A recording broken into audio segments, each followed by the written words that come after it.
नमस्कार, मैं हूं सुधीर चौधरी और ब्लैक एंड व्हाइट में आपका स्वागत है। आज शुक्रवार है और देश भर में मुसलमानों ने जुम्मे की नमाज अपनी बाजू पर काली पट्टी बांधकर पढ़ी है।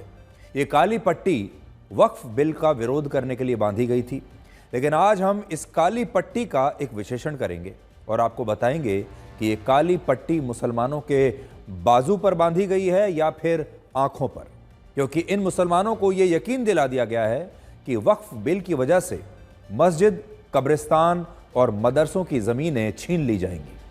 हमारे देश में कारगिल युद्ध हुआ, मुंबई में 26/11 का हमला हुआ और न जाने कितने आतंकवादी हमले हुए, जब हमारा देश लहूलुहान हुआ। लेकिन नमाज के दौरान इस तरह की काली पट्टी पहले कभी नहीं बांधी गई। प्रकृति बार बार इंसान को यह याद दिलाती है कि उन्हें इस पृथ्वी पर एक किराएदार की तरह रहना चाहिए, मालिक की तरह नहीं। और आज भी म्यांमार और थाईलैंड में भूकंप के रूप में एक नया रिमाइंडर आया है और इन दोनों देशों में इस भूकंप से अब तक 144 लोगों की मौत हो चुकी है और भारी तबाही हुई है। आज जब आप बड़ी बड़ी इमारतों को धराशायी होते हुए देखेंगे तो आपके मन में ये सवाल ज़रूर आएगा कि आप जहां भी रहते हैं वहां की इमारतें, आपके घर ऐसे भूकंप से कितने सुरक्षित हैं। और आखिर में आपको यह बताएंगे कि देश भर के पुरुष आजकल नीले ड्रम से क्यों डरे हुए हैं। हमारे पुरुष प्रधान समाज में इससे पहले परिवारों में महिलाएं असुरक्षित महसूस करती थीं, महिलाएं डर कर रहती थीं। लेकिन हाल ही के दिनों में जिस प्रकार से पत्नियों द्वारा पुरुषों की हत्याएं की जा रही हैं, उससे देश भर के पुरुषों में डर का माहौल है। सबसे पहले हम आपको यह बताएंगे कि क्या वक्फ बिल के मुद्दे पर भारत के मुसलमानों को गुमराह किया जा रहा है और क्या उनकी आंखों पर काली पट्टी बांधी जा रही है। आज रमजान के आखिरी जुम्मे की नमाज थी और इस दौरान देश भर की ज्यादातर मस्जिदों में मुस्लिम समुदाय के लोगों ने अपनी बाजू पर काली पट्टी बांधकर नमाज पढ़ी। और इन लोगों में 5 से 15 साल के छोटे छोटे बच्चे भी थे जिन्होंने अपनी बाजू पर काली पट्टी बांधी हुई थी। All India Muslim personal law board ने देश भर के मुसलमानों से यह अपील की थी कि अगर वो अपनी मस्जिदें, दरगाहें, कब्रिस्तान और मदरसों को बचाना चाहते हैं तो उन्हें वक्फ संशोधन बिल के खिलाफ आज काली पट्टी बांधकर जुम्मे की नमाज पढ़नी होगी। और आज देश की ज़्यादातर मस्जिदों में मुसलमानों ने इसी अपील का दिल से पालन किया।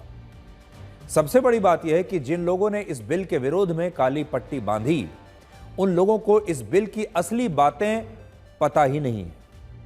इन लोगों को यह यकीन दिला दिया गया है कि केंद्र सरकार वक्फ कानून में इसलिए बदलाव कर रही है क्योंकि वो वक्फ बोर्ड से मस्जिद, कब्रिस्तान और मदरसों की ज़मीनें छीनना चाहती है और वक्फ बोर्ड को ख़त्म करना चाहती है। लेकिन हकीकत में इनमें से एक भी दावा सही नहीं है और इसीलिए हमने आपसे कहा कि ये जो काली पट्टी है ये बाजू पर नहीं बल्कि मुसलमानों की आंखों पर बांधी गई है। वक्फ बिल में जितने भी बदलावों की सिफारिशों को मंजूर किया गया है उनमें एक भी जगह इस बात का जिक्र नहीं है कि सरकार वक्फ से उसकी जमीनों को वापस ले लेगी। ये बिल वक्फ से जुड़े कानूनी मामलों में लोगों को वक्फ ट्राइब्यूनल के अलावा रेवेन्यू कोर्ट, सिविल कोर्ट और हाई कोर्ट में अपील करने का अधिकार देता है, जो मौजूदा कानून में नहीं है। अब आप खुद सोचिए, मौजूदा कानून में आप देश की किसी और अदालत में नहीं जा सकते, लेकिन अब जो नया बदलाव आ रहा है उसमें आप वक्फ ट्राइब्यूनल के फैसले के खिलाफ देश की अदालतों में जा सकते हैं। इससे किसी को क्या परेशानी हो सकती है। दूसरी बात, जो जमीन दान में नहीं दी गई है उस पर वक्फ बोर्ड बिना किसी सबूत के अब दावा नहीं कर पाएगा। इसमें भी किसी को क्या आपत्ति हो सकती है। तीसरा, वक्फ बोर्ड में 2 महिलाओं और अन्य धर्म के 2 सदस्यों को प्रवेश दिया जाएगा। यानी यह कहा जा रहा है कि अब जब वक्फ बोर्ड बनेगा तो उसमें महिलाएं भी होनी चाहिए और उसमें दूसरे धर्मों के लोग भी होने चाहिए, जबकि मौजूदा कानून यह कहता है कि महिलाएं और दूसरे धर्मों के लोग इस समय वक्फ बोर्ड के सदस्य नहीं हो सकते। भारत एक धर्मनिरपेक्ष देश है और किसी भी बोर्ड में सब धर्मों के लोग हो सकते हैं और महिलाओं के इस बोर्ड में प्रवेश से किसी को क्या परेशानी हो सकती है? चौथा बदलाव यह है कि विवाद की स्थिति में वक्फ की संपत्तियों का सर्वे जिला कलेक्टर के द्वारा किया जाएगा और अगर सर्वे रिपोर्ट में यह पाया जाता है कि जिस जमीन पर वक्फ ने दावा किया है वो जमीन उसकी नहीं है तो फिर वो जमीन वक्फ बोर्ड की नहीं मानी जाएगी। मतलब वक्फ बोर्ड अगर जबरदस्ती किसी जमीन पर अपना दावा पेश करता है तो अब यह संभव नहीं होगा। इस कानून में कहीं भी यह नहीं लिखा कि जिन जमीनों पर मुसलमानों की मस्जिदें हैं, दरगाह हैं, मज़ार हैं, कब्रिस्तान हैं या मदरसे हैं, उन्हें सरकार वापस लेने वाली है। मुसलमानों के सभी धार्मिक स्थल और दूसरे ढांचे पहले भी सुरक्षित थे और ये आगे भी ऐसे ही सुरक्षित रहेंगे और जहां है वहीं रहेंगे, जिसके पास हैं उसी के पास रहेंगे। लेकिन इसके बावजूद मुसलमानों को भ्रमित किया जा रहा है, उन्हें डराया जा रहा है, उन्हें यह यकीन दिलाने की कोशिश हो रही है कि ये वक्फ बिल उनकी मस्जिदें और कब्रिस्तान छीनने के लिए है। ये जो मॉडल है अभी जो आप देख रहे हैं, ये बिल्कुल उसी तरह से काम कर रहा है जैसे नागरिकता संशोधन बिल को लेकर देश के मुसलमानों को आज से कुछ वर्ष पहले भ्रमित किया गया था। और आप याद कीजिए, जो नया नागरिकता कानून आया था वो पाकिस्तान, बांग्लादेश और अफगानिस्तान के अल्पसंख्यक हिंदुओं को भारत की नागरिकता देने के लिए लाया गया था। लेकिन उस समय भी देश में यह झूठ फैलाया गया कि इस नए नागरिकता कानून से भारत के आम मुसलमानों की नागरिकता छीन ली जाएगी और उन्हें डिटेंशन सेंटर्स में डाल दिया जाएगा। आप याद कर लीजिए। और फिर इस कानून को लेकर देश भर के मुसलमानों ने कैसे विरोध किया था, आपको याद होगा। इस झूठ के कारण उस समय दिल्ली के शाहीन बाग में सड़कों को बंधक बनाकर 100 दिनों तक आंदोलन किया गया था। और आपको शायद पता नहीं होगा कि आज ये बिल कानून बन चुका है। अब हमारे देश में वो नागरिकता कानून बनकर लागू भी हो चुका है और सरकार को इस नए कानून को लागू किए हुए 1 साल से ज्यादा हो चुका है। लेकिन क्या आपने देखा कि इस कानून की वजह से भारत के किसी भी मुसलमान की नागरिकता समाप्त हुई हो? इसी तरह का दुष्प्रचार अब वक्फ बिल को लेकर किया जा रहा है, जबकि इसका मौजूदा जो स्वरूप है वो मस्जिदों और कब्रिस्तान की जमीनों से इसका कोई लेना देना नहीं है। यह बिल वक्फ बोर्ड में सुधार के लिए लाया जा रहा है और यह बात हमने आपको पहले भी बताई थी कि वक्फ कानून में सुधार की मांग मुस्लिम समुदाय की तरफ से ही आ रही है। वक्फ की अदालतों में जो 40,951 मामले लंबित हैं, उनमें लगभग 10,000 मामले इसी देश के आम मुसलमानों ने दायर किए हुए हैं जो वक्फ की मौजूदा व्यवस्था से बहुत परेशान हैं। आज हम भारत के आम मुसलमानों से यही कहना चाहेंगे कि अगर वो सुनी सुनाई बातों पर वक्फ बिल का विरोध करने के लिए अपनी बाजू पर काली पट्टी बांध रहे हैं तो बहुत गलत कर रहे हैं और उन्हें ये पता ही नहीं है कि ये काली पट्टी असल में उनकी बाजू पर नहीं बल्कि आंखों पर बांधी जा रही है ताकि वो ब्लैक और वाइट में अंतर ना महसूस कर सकें, ब्लैक और वाइट में अंतर ना कर सकें और इस दुष्प्रचार पर आसानी से यकीन कर लें। सबसे बड़ी बात यह है कि इस बिल का विरोध करने के लिए जुम्मे की नमाज के दिन को चुना गया, जिसे मुसलमानों के लिए सबसे पाक या कह लीजिए सबसे पवित्र माना जाता है। इस्लाम धर्म में जुम्मे का अर्थ शुक्रवार से होता है और यह मान्यता है कि इसी शुक्रवार के दिन अल्लाह ने पहले आदम यानी पहले इंसान को बनाया था और यही कारण है कि इस दिन को अल्लाह के रहम का दिन भी माना जाता है और मुसलमान जुम्मे की नमाज करके अल्लाह की इबादत करते हैं। इसीलिए इसे पाक माना जाता है, पवित्र माना जाता है। लेकिन सोचिए, कुछ लोगों ने इस पाक इबादत में भी मिलावट कर दी और मुसलमानों को वक्फ बिल के बारे में झूठ बातें फैलाकर इन्हीं बातों के आधार पर देश भर की मस्जिदों में काली पट्टी बांधकर नमाज पढ़ने के लिए मुसलमानों को कह दिया गया। हम हुकूमत से कह रहे हैं कि आप आइन के खिलाफ एक कानून बनाना चाहते हैं जो आर्टिकल 14, 15, 26, 29 का वायलेशन है। हमारा कल्चर का हिस्सा है वक्फ, आप कैसे हमसे छीनेंगे? तो ये बीजेपी की हुकूमत करना चाहती है और सुनने में आ रहा है कि शायद पहली या दूसरी तारीख को बिल लाया जाएगा। ये ऐसा काला कानून है जिससे हमारी वक्फ की जायदादें खत्म हो जाएंगी। अगर कोई बात समझ में ना आए तो अपनी बात हुकूमत वक्त के सामने रखना है। ये हुकूमत से टकराव नहीं है, ना हुकूमत के साथ लड़ाई झगड़ा है। एक चीज़ समझ में नहीं आई है तो इस वजह से हमारे अकाबिरीन ने हुकूमत के सामने अपनी बात रखी है। यानी ये हमको बिल इसके खिलाफ, मतलब ये बिल नहीं पास होना करके बोल के पीस प्रोटेस्ट बोलते हैं इसको, शांति से पीस प्रोटेस्ट, ये काला धागा बन के एक पीस प्रोटेस्ट कर रहे हैं कि हुकूमत से हम रिक्वेस्ट और मनवी कर रहे हैं कि ये बिल लागू नहीं करना करके हमारा मनवी है।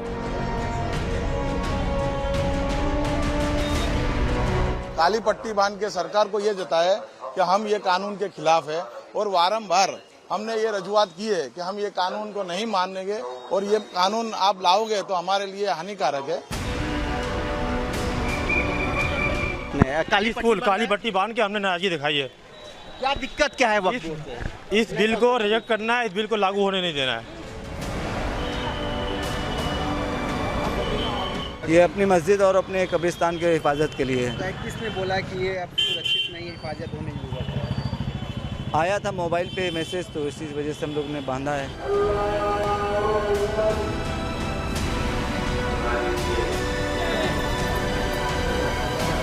पूरे भारत के करोड़ों लोगों ने, 5 करोड़ लोगों ने ईमेल भेजकर कह दिया कि गलत है, लेकिन हमारी बात सुनी नहीं जा रही है। इसलिए हम शांतिपूर्ण तरीके से सरकार को अवगत कराना चाहते हैं कि ये बिल काला कानून है, इस काले कानून को वापस लीजिए।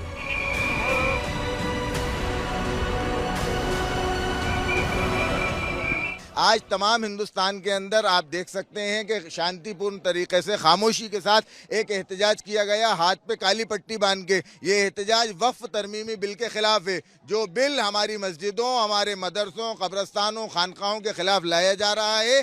हम ऐसे बिल की पुरजोर मजम्मत करते हैं। तमाम जो नमाजी हैं वो काली पट्टी बांध करके आए हुए हैं, छोटा बच्चा है वो भी काली पट्टी बांध कर आ रहा है, सिर्फ इस बात के लिए कि वक्फ बिल का विरोध जताना है। तमाम लोग नहीं बांधे, क्या मैसेज नहीं पहुंच पाया? नहीं, मैसेज नहीं पहुंच पाया। बहुत से लोगों को काली पट्टी नहीं मिल पाई। वो लोग यहाँ पर आए हुए हैं और नमाज पढ़ रहे हैं। जिनके पास जो काली पट्टी मिल गई है वो काली पट्टी बांध के कर रहे हैं, जिनके पास काली पट्टी नहीं है वो ऑलरेडी में उसकी मुखालफत कर रहे हैं। हम लोग का मानना है कि ये बिल जो है ये बेसिकली औकाफ के ख़िलाफ़ है और इससे वक्फ प्रॉपर्टीज़ को नुकसान होने वाला है। और ये औकाफ का मसला जो है वो हम लोग का पूरी तरीके से मजहबी मामला है, लिहाजा इसमें without the consent of the stakeholders कोई भी नया कानून नहीं बनना चाहिए।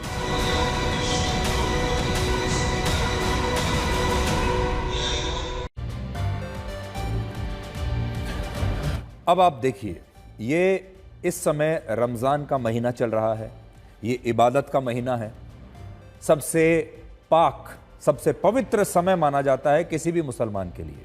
और ऐसे समय में झूठ बोलना, फरेब करना, किसी को बहकाना, इस सब की मनाही है। ऐसे पवित्र समय में, ऐसे पाक समय में झूठ बिल्कुल नहीं बोलना चाहिए, धोखा नहीं करना चाहिए, फरेब नहीं करना चाहिए।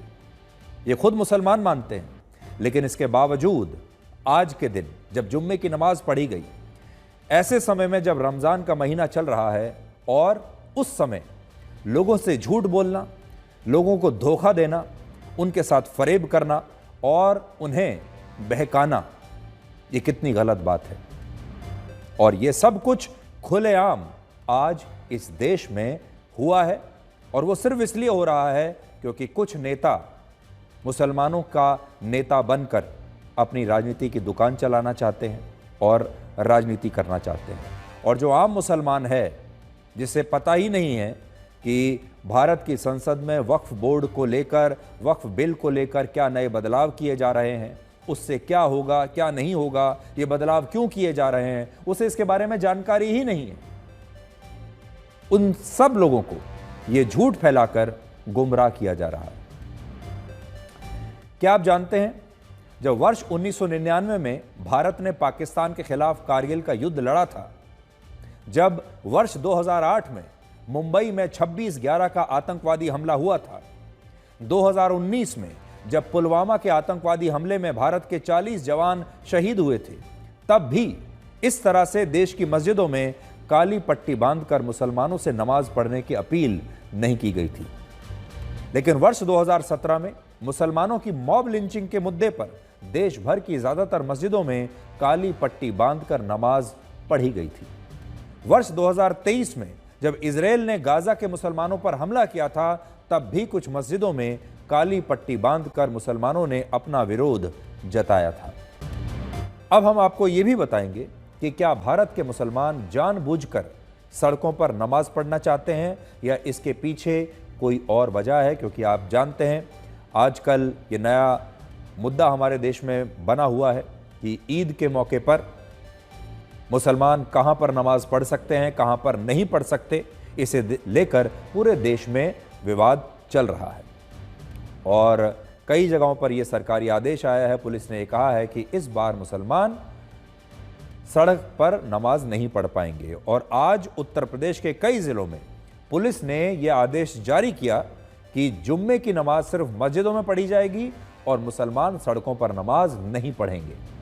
संभल में तो घर की छतों पर भी नमाज पढ़ने पर पाबंदी लगा दी गई थी, लेकिन बाद में इस फैसले की विवेचना हुई, फैसले की आलोचना हुई और कहा गया कि मुसलमान अपने घर की छतों पर नमाज क्यों नहीं पढ़ सकते और पुलिस इस पर पाबंदी आखिर कैसे लगा सकती है। आपको भी याद होगा, हमने अपने कल के शो में भी ये बात कही थी कि अगर घरों की छतों पर होली मनाई जा सकती है, दिवाली के मौके पर पटाखे फोड़े जा सकते हैं, दूसरे त्योहार मनाए जा सकते हैं, अपनी छतों से लोग पतंग उड़ा सकते हैं, तो फिर अपनी छत पर नमाज पढ़ने में किसी को क्या परेशानी हो सकती है। और इस विरोध के बाद पुलिस ने भी अब अपने इस आदेश को बदल लिया है और कहा है कि उसने सिर्फ ऐसे घरों की छतों पर नमाज पढ़ने पर रोक लगाई जो छत और घर बहुत कमजोर हैं, जर्जर हो चुके हैं और जहां एक साथ कई लोगों के नमाज पढ़ने से छत गिर सकती है, टूट सकती है, कोई दुर्घटना हो सकती है। ऐसे घरों पर छतों पर नमाज पढ़ने पर पाबंदी लगाई गई है क्योंकि ये मकान कमजोर हो सकते हैं, ये छतें कमजोर हो सकती हैं, जिसकी वजह से दुर्घटना हो सकती है। पुलिस के आदेश में बदलाव होने के बाद संभल में आज घर की छतों पर भी नमाज पढ़ी गई और बिहार जैसे राज्यों में कई मस्जिदों के बाहर सड़कों पर भी खुलेआम नमाज पढ़ी गई और उसकी तस्वीरें अब हम आपको दिखाएंगे। देखिए,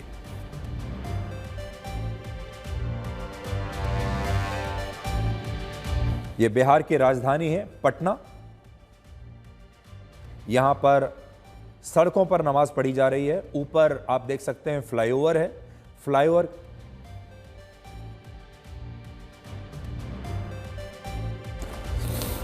और आप देख लीजिए ऊपर फ्लाईओवर है, फ्लाईओवर के नीचे सड़क पर यह नमाज पढ़ी जा रही है। बाजार के बीच में सड़क पर ये लोग बैठे हुए हैं और दोनों तरफ दुकानें हैं, आप ये देख सकते हैं। और ये बिहार की राजधानी पटना की तस्वीर है।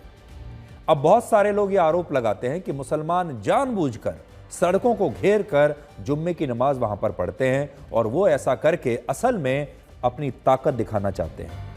इन दावों का सच जानने के लिए आज हमने नमाज पर लिखे गए कुछ रिसर्च पेपर्स को पढ़ा और कुछ इस्लामिक विद्वानों से ये जानने की कोशिश की कि आखिर बड़ी संख्या में मुसलमानों को सड़कों को घेर कर नमाज क्यों पढ़नी पड़ती है, मुसलमान सड़कों पर इतनी बड़ी संख्या में नमाज क्यों पढ़ते हैं, इसके पीछे की क्या सोच है। तो इस्लाम धर्म में सभी मुसलमानों के 5 फर्ज बताए गए हैं, जिनमें एक फर्ज को सलात यानी नमाज कहते हैं और इस्लाम धर्म में सभी मुसलमानों के लिए दिन में 5 बार नमाज पढ़ना जरूरी माना गया है और इस नमाज को किसी भी स्थान पर पढ़ा जा सकता है, जिसमें घर का कोई कमरा हो सकता है, घर की छत हो सकती है, किसी इमारत की छत हो सकती है, दफ्तर का कोई कमरा हो सकता है या बस, ट्रेन, सड़क या कोई दूसरा सार्वजनिक स्थान भी हो सकता है। ऐसा इसलिए है क्योंकि मुसलमानों को नमाज पढ़ने के लिए किसी इबादत गाह की जरूरत नहीं होती। उन्हें बस ये ध्यान रखना होता है कि वो जहां भी नमाज पढ़ रहे हैं वहां नमाज पढ़ते हुए उनका जो चेहरा है वो मक्का के काबा की दिशा में होना चाहिए। जैसे काबा भारत के पश्चिम में है, इसलिए भारत के मुसलमान पश्चिम दिशा में अपना चेहरा करके नमाज पढ़ते हैं और ये नमाज किसी भी स्थान से पढ़ी जा सकती है। सिर्फ शर्त यह है कि उनका चेहरा पश्चिम की ओर होना चाहिए। और आपने देखा होगा कि सामान्य दिनों में सड़कों पर नमाज पढ़ने की तस्वीरें कभी नहीं आती। ये तस्वीरें सिर्फ शुक्रवार को आती हैं जब जुम्मे की नमाज पढ़ी जाती है। ऐसा इसलिए है क्योंकि इस्लाम धर्म में जुम्मे की नमाज या ईद और बकरीद की नमाज को जमात की नमाज माना गया है। जमात की नमाज का मतलब है ये नमाज अकेले नहीं बल्कि जमात के लोगों के साथ एक समूह बनाकर पढ़ी जाती है और इसी के लिए मस्जिदें बनाई गई हैं। जमात मतलब जो आपके आसपास के जो लोग हैं वो जमात में सारे लोग मिलकर कलेक्टिवली जब नमाज पढ़ते होते हैं, यानी एक जगह जमा होते हैं, जब एक जगह जमा होकर जब नमाज पढ़ते हैं तो उसे जमात की नमाज कहा जाता है। अब समस्या यह है कि जुम्मे की नमाज मस्जिद में ही पढ़नी होती है और जब एक साथ बहुत सारे मुसलमान जुम्मे की नमाज पढ़ने के लिए मस्जिद में आते हैं तो वहाँ भीड़ हो जाती है और इसके कारण जिन लोगों को मस्जिद में जगह नहीं मिलती उन्हें मस्जिद के बाहर सड़क पर आकर नमाज पढ़नी पड़ती है और सड़कें अक्सर यातायात के लिए उस समय बंद हो जाती हैं। यहाँ एक और समस्या यह है कि मुसलमानों को किबला यानी काबा की दिशा में ही अपना मुंह करके नमाज पढ़नी होती है, जिसके कारण वो अपनी दिशा को बदल नहीं सकते और अगर सड़क या पार्क उनके सामने पड़ता भी है तो उन्हें वहीं बैठकर नमाज पढ़नी होती है। और ये बात कहना पूरी तरह से सही नहीं होगा कि भारत के मुसलमान जानबूझकर सड़कों पर नमाज पढ़ना चाहते हैं।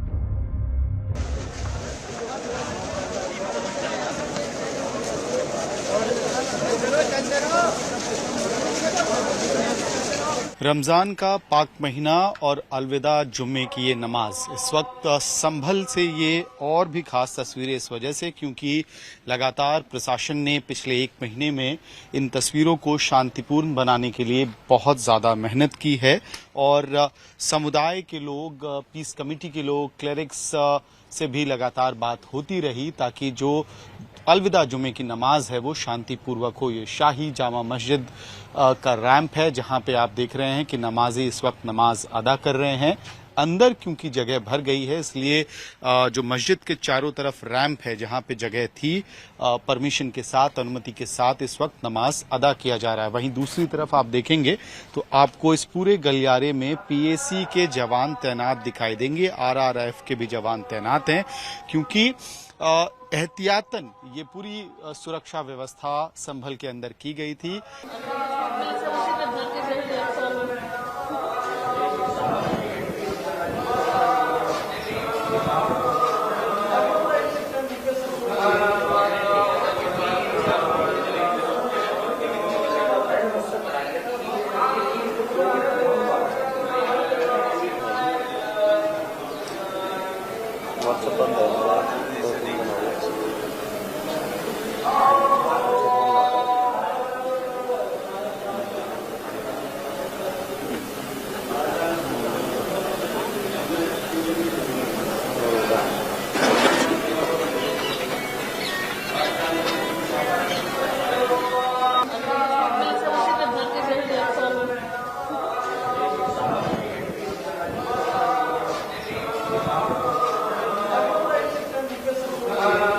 हमने पब्लिक प्लेसेस स्पेशली रोड्स के ऊपर जो पहले पढ़ते थे उसके लिए हमने अनुरोध किया था।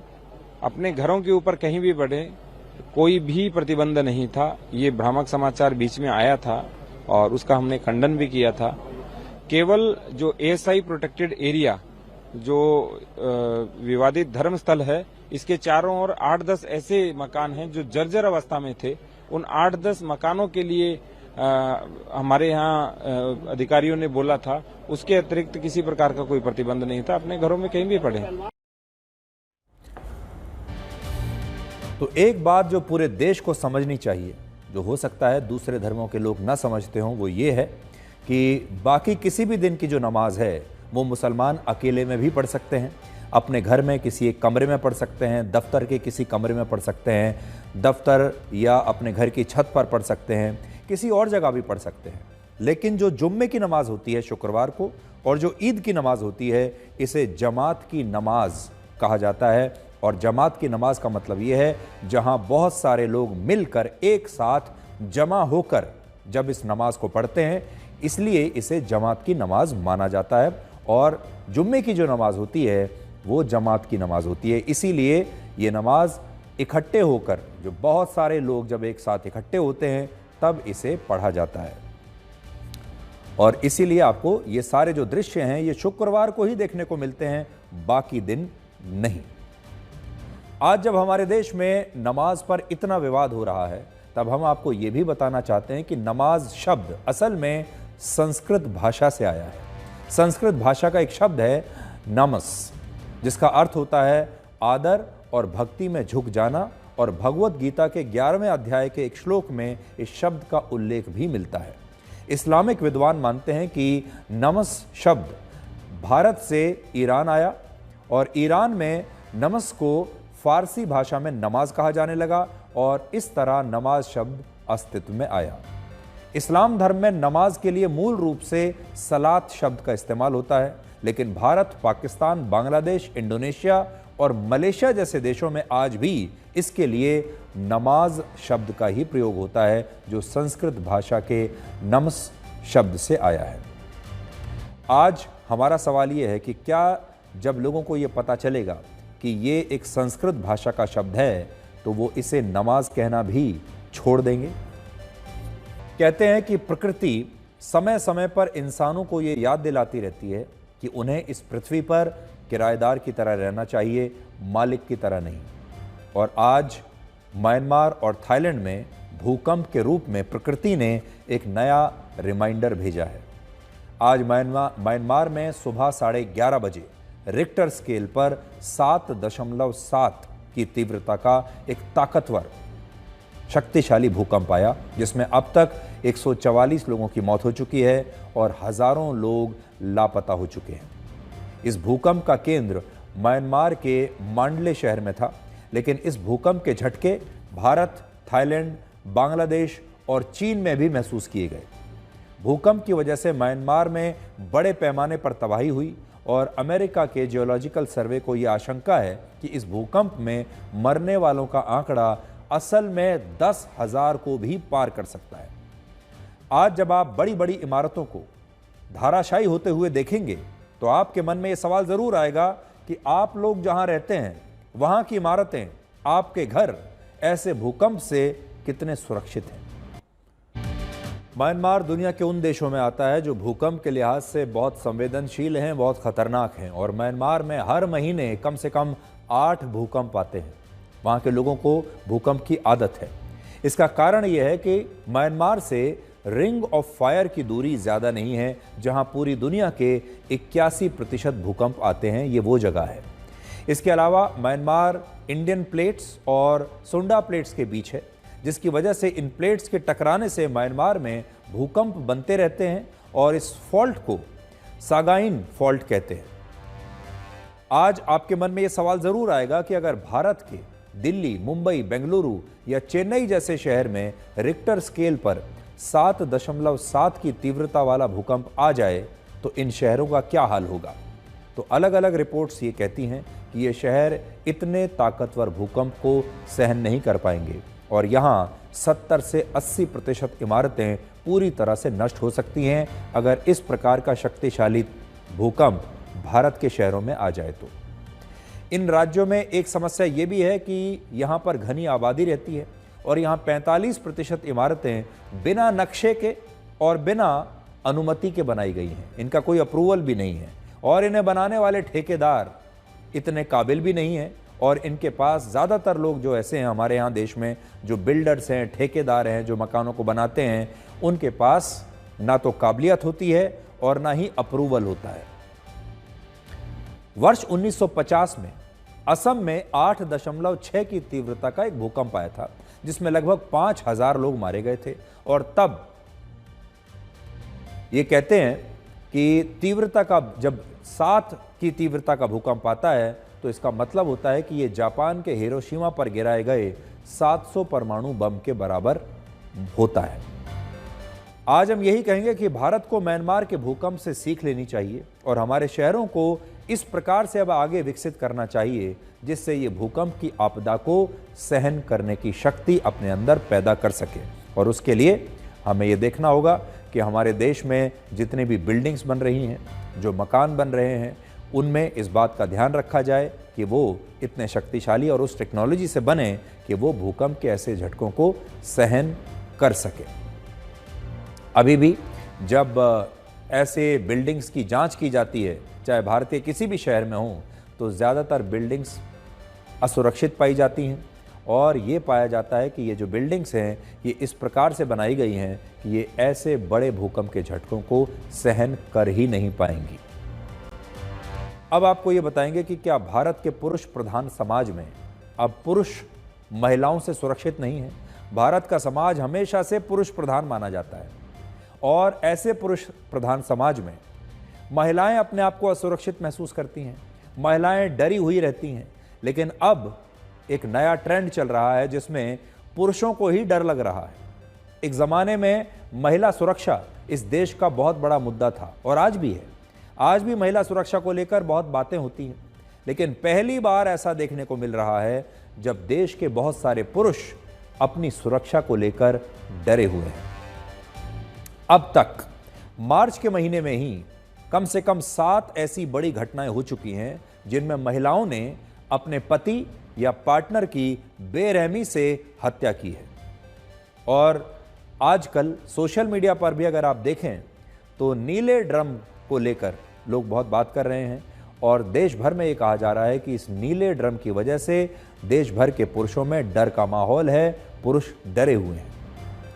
और जो घटनाओं के बारे में मैं आपको बता रहा था, इनमें सबसे ताज़ा घटना उत्तर प्रदेश के मुजफ्फरनगर में हुई है, जहां 28 साल की एक महिला ने अपने बॉयफ्रेंड से शादी करने के लिए अपने पति के खाने में जहर मिलाकर उसे जान से मारने की कोशिश की। इस तरह की घटना बिहार के वैशाली में भी हुई है, जहां झगड़े के बाद एक पत्नी ने चाकू से हमला करके अपने ही पति की हत्या कर दी। और जयपुर में भी 42 साल की एक महिला ने अपने 33 साल के बॉयफ्रेंड के साथ मिलकर अपने 40 साल के पति को जान से मार डाला।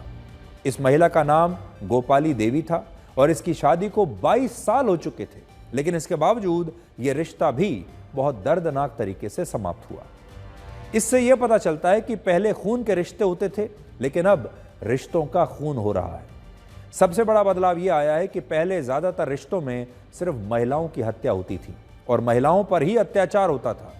पुरुष की बात अगर ना माने महिला तो पुरुष हत्या कर देता था, लेकिन अब ये सारी घटनाएं पुरुषों के साथ भी होने लगी हैं।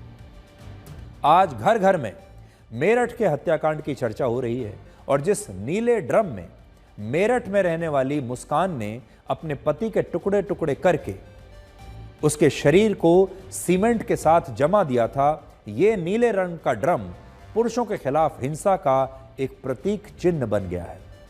इस नीले ड्रम से पुरुष इतना डर रहे हैं कि इन ड्रमों की बिक्री में 50% की गिरावट आ गई है और ये आंकड़े इन ड्रमों को बेचने वाले दुकानदारों ने ही खुद दिए हैं कि अब लोग इन ड्रमों को खरीदना नहीं चाहते।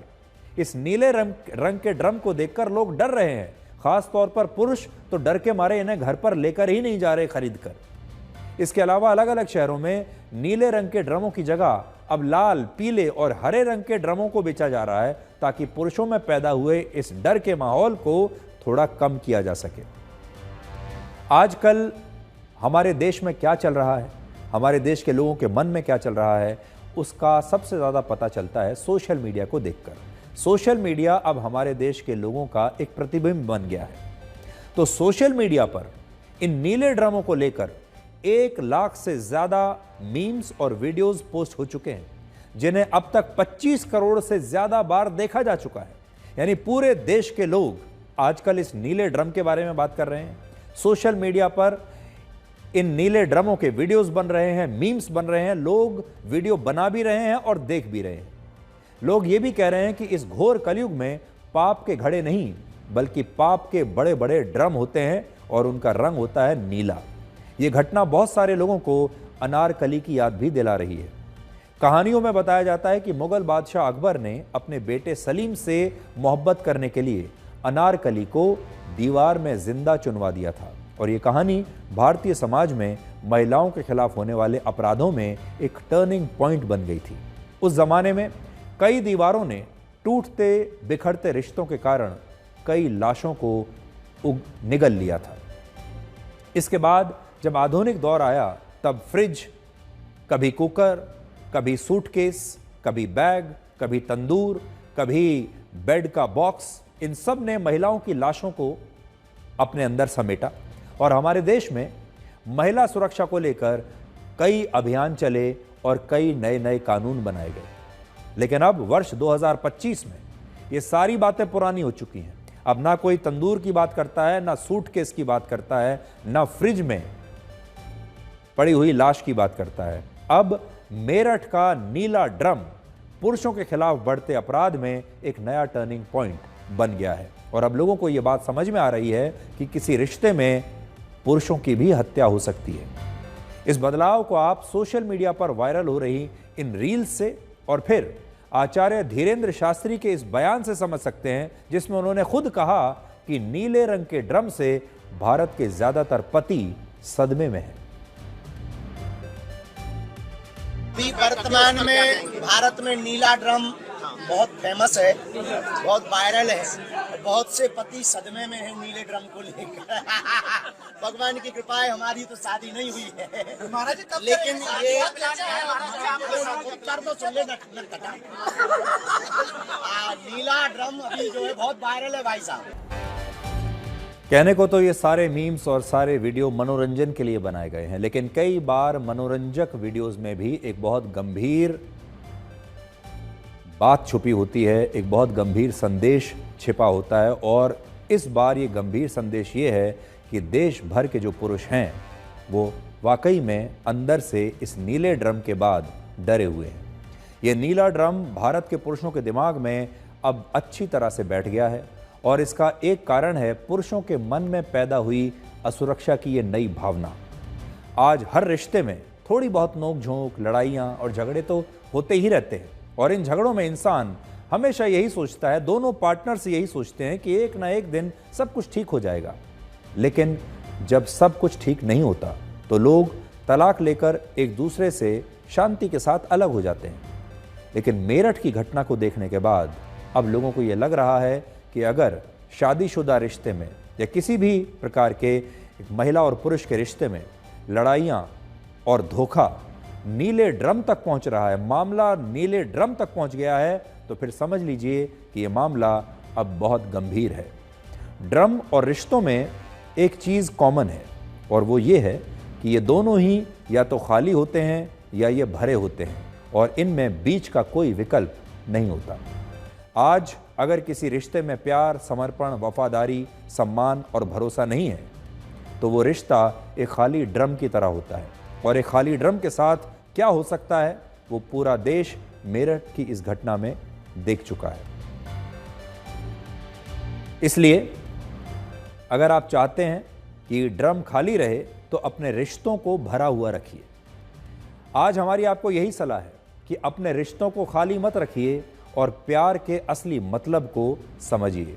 सच्चा प्यार पैसे और महंगे गिफ्ट्स में नहीं है, बल्कि सच्चा प्यार एक दूसरे के साथ में है। और अगर आप किसी व्यक्ति के साथ निस्वार्थ, खुश और प्रसन्न रहते हैं तो उस व्यक्ति से आपको सच्चा प्यार है। लेकिन यह भी सच है कि आजकल हर किसी को दिखावटी प्यार भी चाहिए और यही कारण है कि आज हर रिश्ते में एक घुटन सी पैदा हो गई है। आज लोगों के पास बड़े बड़े घर तो हैं, पैसा है, लेकिन उन घरों में परिवार नहीं है। पैसा है, सुकून नहीं है, टेक्नोलॉजी है, लेकिन भावनाएं नहीं है। रिश्ते हैं लेकिन उनमें प्यार नहीं है, महंगी महंगी घड़ियां हैं लेकिन एक दूसरे के लिए समय नहीं है। और आज इस समाज में इंसान तो सब हैं लेकिन इंसानियत उनमें नहीं है, और यही कारण है कि अब रिश्तों की इमारत कमज़ोर होकर ढहने लगी है। और अब आखिर में जल्दी से आपको एक सावधान करने वाली खबर दिखाएंगे। अगर आप ऑनलाइन शॉपिंग करते हैं तो आपके साथ एक बहुत बड़ा धोखा या तो हो चुका होगा या हो सकता है। जब आप किसी वेबसाइट से, ई कॉमर्स वेबसाइट से सामान खरीदते हैं तो आपको लगता है कि वो असली सामान ही आप खरीद रहे हैं। इसी भरोसे के साथ आप अमेज़ॉन जैसे वेबसाइट पर, ई कॉमर्स साइट पर जाते हैं तो अमेज़ॉन और फ्लिपकार्ट जैसी बड़ी ई कॉमर्स कंपनियों पर लोगों को बहुत भरोसा रहता है कि ये आपको हमेशा ओरिजिनल सामान ही बेचते हैं।